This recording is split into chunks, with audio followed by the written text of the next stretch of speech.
Stand up আমাদের Rajshahi comedy ক্লাবের আজকে 19তম স্ট্যান্ড আপ কমেডি শো। এর আগে আমরা 18টা পার করে ফেলেছি এই ভেন্যুতেই মোটামুটিভাবে, এবং প্রতি মাসে আমরা একটা করে শো করি এখানে, এবং এটা সম্ভব হয়েছে শুধুমাত্র আপনাদের সবার জন্য। তো সবার জন্য জোরে একটা হাততালি চাই আমরা। আচ্ছা, একটু আপনাদের জানতে চাই, মানে এখানে কমেডি শো হলে আসলে কি হওয়া উচিত, কি হলে বেশি ভালো হয়, যদি একটু কেউ এখান থেকে বলেন। আপু, আপনি যদি একটু বলতেন কমেডি শো হতে পারে কি হতে পারে। একটা মাইক্রোফোন প্লিজ। আচ্ছা, আমি যাই। সুন্দরী আপু, হ্যাঁ আপনি।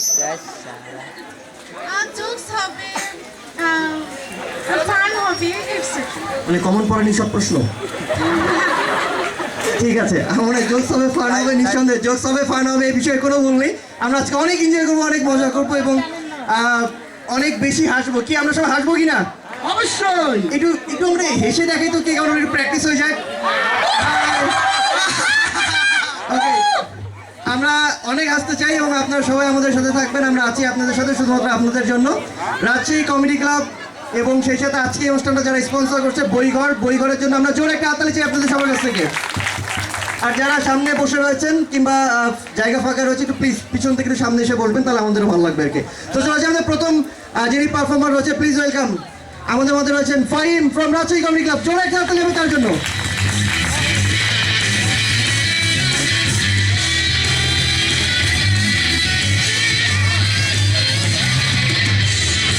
হ্যালো,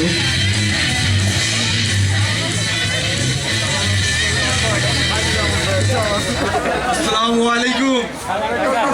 তো ভালো কথা। তো আমাদের শীত অনেক কাছাকাছি চলে এসেছে। তো 1 বছর আগের শীতের কথা। এই শীতে সেই দিন কি হয়েছিল, আমাদের তানিম ভাই একটা চায়ের দোকানে ঢুকেছে। চায়ের দোকানে ঢুকে চাওয়ালাকে অর্ডার দিচ্ছে, মামা 1 কাপ চা দিবা, কিন্তু চায়ে কাঁচা দুধ দিবা না, কারণ গন্ধ করে। তো ভালো কথা, অর্ডার আসলো। 1 কাপ চায়ে একটা চুমু দেওয়া মাত্রই আমাদের তানিম ভাই চিৎকার দিয়ে উঠেছে, ওই তুই আবার কাঁচা দুধ দিছিস? তো বলছে যে কেন ভাই, আমি তো কাঁচা দুধ দিই না, কেন কি হয়েছে ভাই? বলছে গন্ধ করে কেন? ও না ভাই, আসলে কি হয়েছে, 4-5 দিন ধরে চাকনা খুঁজে পাইতেছিলাম না, এই জন্য আন্ডারওয়্যার দিয়ে সাইকা দিছি। তো আমাদের মিথিল আপু গেছে একটা জুয়েলারি শপে গিয়ে একটা আংটি দেখে বলছে, আচ্ছা ভাইয়া এই আংটিটার দাম কত? তো 10,000 টাকা। ও মা, আচ্ছা ভাইয়া ওই ব্রেসলেটটার দাম কত? 20,000 টাকা। ও মা।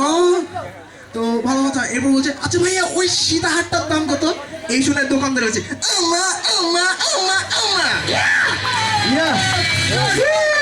মরাল অফ দ্য স্টোরি কি? তো তো আমাদের তানভীর ভাই আমাদেরকে এসে ঢপ মারছে যে, জানিস আমি এমন একটা ভেলকি দেখো তোরা কেউ দেখিস নি। তাই নাকি ভাই, কি ভেলকি? আমি মুখের মধ্যে সাপ ঢোকাবো, সাপটা একা একা রাস্তা হচ্ছে নাক দিয়ে বেরিয়ে আসবে। তাই নাকি ভাই? আচ্ছা ভাই, ভিতরে তো লাইট লাগানো নাই, যদি রাস্তা ভুলে যায়।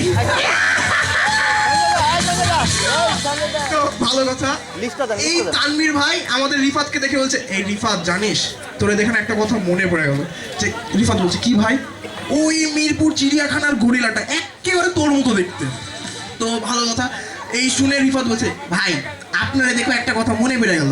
কি মানে? কি ভাই? কোল্ড ড্রিঙ্কস খাইছিলাম, দেখো তুই তো ভুলে গেছি।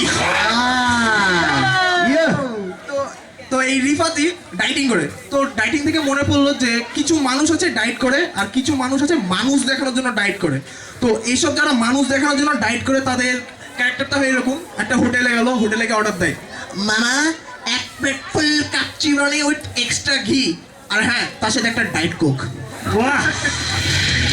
তো এই হলো কাহিনী। তো আমাদের মাঝে ছিল একজন ভাই আটকে যায়, তার নাম হচ্ছে আমাদের সেই রিজভি ভাই। তো রিজভি ভাই সেদিন একটা সবজির দোকানে গেছে। সবজির দোকানে গিয়ে বলছে যে, কাকু ললিপপ আছে? তো সবজিওয়ালা খেপে গেছে, ওই মিয়া সবজির দোকানে কেউ ললিপপ পাই, ভাগেন থেকে। পরের দিন আবার গেছে, আবার গিয়ে বলছে, কাকু ললিপপ আছে? এবারও খেপে গেছে, হেই ললিপপ কই পাবো সবজির দোকানে, ভাগেন থেকে।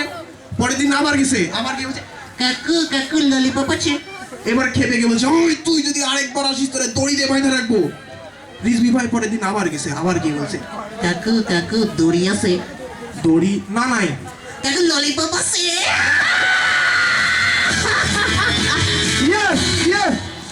তো ভালো কথা, আমাদের সব থেকে বড় ভাই। তো যাই হোক, তাকে অপমান না করি আর। এবার ফিরে আসে আমার দিকে।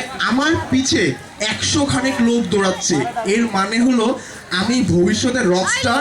আমার পিছে মানুষজন দৌড়াতেই পারে। আমাদের তানভীর ভাইয়ের পিছে অনেক লোক দৌড়াচ্ছে, এর মানে হলো সে একজন বড় মাপের অ্যাঙ্কার, তার সাথে একটা খুবই ভালো মানের আরজে, তার পিছেও মানুষ দৌড়াতেই পারে। আমাদের খালিদ ভাইয়ের পিছে অনেক মানুষ দৌড়াচ্ছে, এর মানে হলো সে একজন ভালো মানের কমেডিয়ান, তার পিছেও মানুষজন দৌড়াতেই পারে। আমাদের তানিম ভাইয়ের পিছে মানুষজন দৌড়াচ্ছে, এর মানে কি ধার বাকি রাখলে কি মানুষ ছেড়ে দিবে? যাই হোক, আমাদের সেই রিজভি ভাই যে কথায় কথায় আটকে যায়, তো তার কথাই বলি। সে মারামারি তেমন একটা পছন্দ করে না, কিন্তু রাত আসলে তার ভিতরের ইউএফসি ফাইটারটা জেগে ওঠে।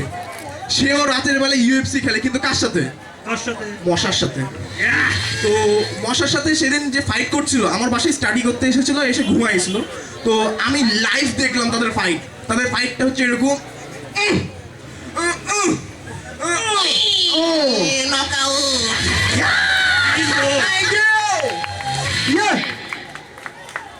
জোরে একটা হাতে যাবে আমাদের ফাইবার জোনে। ওই জায়গাটা খুব ভালো ছিল, নকআউটটা যদি আরেকবার দেখানো যায় আর কি। মানে ওইখানে লাগলে কি বিষয়গুলো নকআউট হয় আপাতত আর কি। আর ওই যে রিজবি যখন বলছিল যে দড়ি হবে না ললিপপ চাই, আসলে কাকু কাকু ললিপপ হবে? কাকু মানে আরেকবার কাকু কাকু ললিপপ হবে? তাহলে দড়িটা কেন চাইলো না? আচ্ছা চাইছি। কাকু কাকু দড়ি হবে? না হবে না। আচ্ছা কাকু ললিপপ? যাই করে জোরে একটা হাতে যাবে আমাদের। ফাইম খুবই ভালো পারফরমেন্স।